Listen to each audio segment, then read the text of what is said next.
Hello friends, in this video I will show how to redirect 301 in your WordPress website.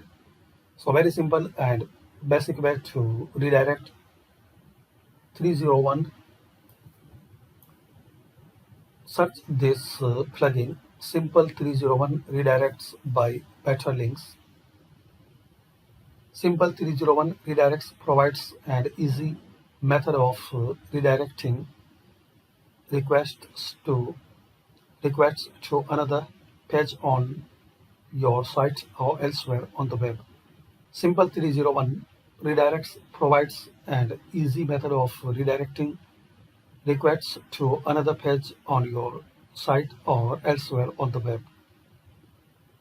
This is a very famous and popular, as we can see here, 2 lakh plus active installation, and it has a good review.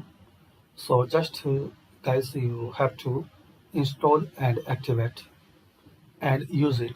If you have any question or queries, so comment. I will try to answer it. So thanks for watching, and please comment this plugin is useful for you or not. And guys, please share, like and subscribe this channel for more useful videos.